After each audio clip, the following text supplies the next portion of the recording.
Assalamualaikum warahmatullahi wabarakatuh. Perkenalkan, nama saya Najla Afifah. Saya di sini sebagai moderator dari kelompok 8 Statistika. Sebelumnya saya akan memperkenalkan terlebih dahulu anggota kelompok saya. Pertama, Hielendesta Setiani, kedua Ega Akila, ketiga Jahwa Sela Jara, keempat Piantika Rai Faiko, kelima saya sendiri yaitu Nazla Afifah, keenam Tresna Wangina Putra Galuh, ketujuh Citra Aulia, kedelapan Dika Dwi Nur Rahman, dan kesembilan Akila Mutia Ajahra. Pada kesempatan kali ini, kelompok kami akan mempresentasikan makalah statistik yang berjudul Analisis Faktor Penyebab dan Dampak Stunting Anak di Provinsi Aceh. Masuk pada pembahasan pertama, pendahuluan yaitu bagian latar belakang. Stunting, kondisi pertumbuhan yang terhambat karena kekurangan gizi adalah isu penting di dunia, termasuk Indonesia yaitu Aceh. Melalui makalah ini, kami akan mengeksplorasi masalah stunting di Aceh, dampaknya, dan upaya pemberdayaan masyarakat untuk mengatasinya.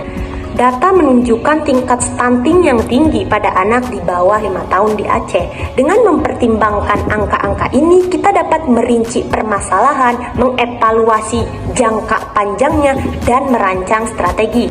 Makalah ini menjelajahi permasalahan stunting di Aceh dan upaya konkret yang dapat dilakukan pemerintah dan masyarakat untuk mengurangi kasus stunting anak-anak di Aceh. Berdasarkan latar belakang, didapat rumusan masalah sebagai berikut. Yang pertama, apa saja yang menjadi faktor penyebab tingginya prevalensi stunting di Aceh?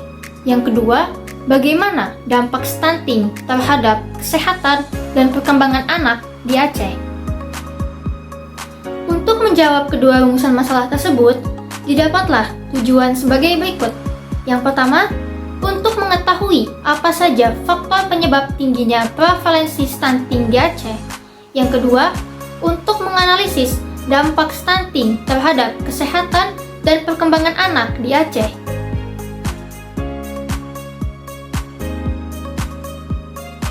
Baik, di sini saya akan menjelaskan sumber pertama dari tinjauan pustaka yakni stunting.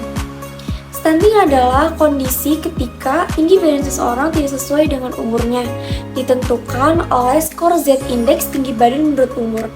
Menurut WHO, stunting disebabkan oleh gizi buruk, infeksi berulang, dan stimulasi psikososial yang kurang.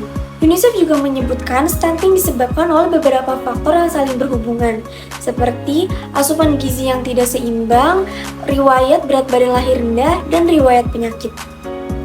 Kasus stunting di Indonesia masih menjadi masalah serius. Dengan prevalensinya yang lebih dari 20%, tentu itu harus menjadi perhatian. Salah satu upaya untuk menanggulangi stunting ialah dengan cara meningkatkan asupan gizi pada ibu hamil maupun balita. Pelayanan kesehatan global saat ini menghadapi tantangan utama dalam menyeimbangkan distribusi tenaga kesehatan secara merata yang mengakibatkan ketidaksetaraan terhadap pelayanan akses kesehatan antara wilayah perkotaan dan pedesaan. Kesadaran masyarakat dinilai masih rendah terutama di daerah pemukiman kumuh yang masih melakukan pola hidup yang tidak higienis. Ditambah lagi, sarana dan prasarana yang tidak mendukung akan berdampak pula pada kesehatan masyarakat. Oleh karena itu, tantangan dan isu strategis ini harus bersama-sama diminimalisasi oleh masyarakat bekerja sama dengan pemerintah setempat untuk kehidupan masyarakat yang bersih dan sehat dari tantangan dan isu strategis ini. Membahas tentang pembangunan masyarakat. Pembangunan masyarakat merupakan proses pembangunan yang dilakukan secara bersama-sama antara masyarakat, pemerintah, dan juga pihak lainnya yang bertujuan untuk meningkatkan potensi yang ada pada masyarakat. Hal ini melibatkan pemberian akses kepada masyarakat untuk mendapatkan pengetahuan, keterampilan, dan juga sumber daya yang mereka perlukan untuk mengatasi masalah-masalah yang mereka hadapi.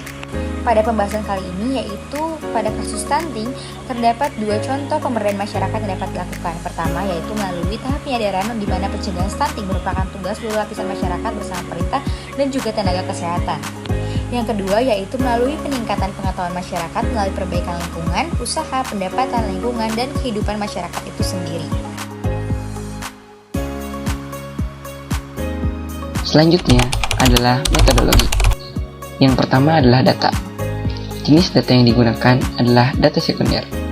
Data yang digunakan diperoleh dari berbagai sumber, salah satunya dari Badan Pusat Statistik Provinsi Aceh. Data ini mencakup hasil penelitian, temuan-temuan, serta analisis yang telah dipublikasikan dalam dataset dan artikel ilmiah. Kemudian ada karakteristik data. Pendekatan yang digunakan adalah pendekatan kuantitatif.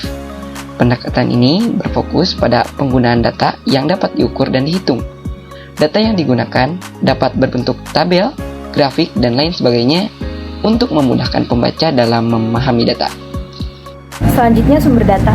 Data yang digunakan dalam studi ini diambil dari sumber-sumber yang dapat dipercaya seperti Badan Pusat Statistik Provinsi Aceh serta jurnal ilmiah yang dipublikasikan oleh Dinas Kesehatan Provinsi Aceh. Sedangkan seluruh data yang digunakan dalam studi ini merupakan peubah numerik dengan skala rasio. Manajemen data. Data referensi yang digunakan dalam penelitian ini dikumpulkan dengan memilih data yang paling sesuai dengan tujuan penelitian. Pada penelitian data sekunder, didapatkan 5 referensi awal terhadap data kasus stunting di wilayah Aceh. Seiring dengan berjalannya penelitian ini, didapatkan 18 referensi yang terdiri dari 1 buku, 7 artikel internasional dan nasional, serta 10 jurnal. Dari hasil pengolahan data kelompok kami lakukan, itu menggunakan pendekatan kuantitatif yang lebih fokus pada data dari lapangan yang asli atau real, serta mengacu dengan konsep dan teori yang telah digunakan seperti angka dan statistik dalam pengumpulan datanya. Pengolahan data penelitian ini dibuat dalam bentuk tabel distribusi frekuensi dan histogram, tapi dalam jenis data sekunder.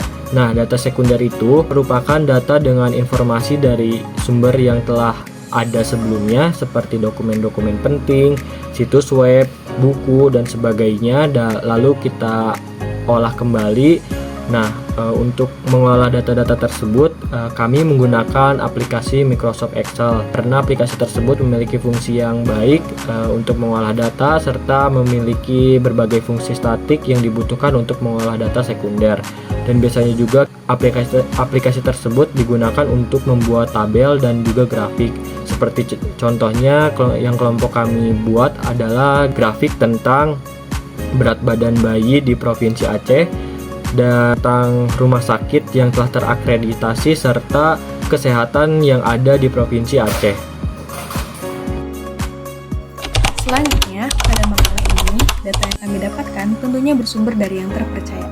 Salah satu buku yang jadi sumber pembahasan makalah ini yaitu buku yang berjudul Provinsi Aceh dalam Angka tahun 2022 yang bersumber dari Badan Pusat Statistik Provinsi Aceh. Salah satu jurnal yang digunakan adalah jurnal dengan judul Tantangan Sistem Kesehatan Nasional, Distribusi dan Ketersediaan Sumber Daya Manusia Kesehatan di Indonesia, yang ditulis oleh Malika Bilkis. Dan salah satu artikel yang menjadi acuan bersumber dari World Health Organization dengan judul Stunting in a Nutshell. Mungkin sekian presentasi yang dapat kelompok 8 sampaikan. Saya Najla Abipah selaku moderator pamit undur diri. Wassalamualaikum warahmatullahi wabarakatuh.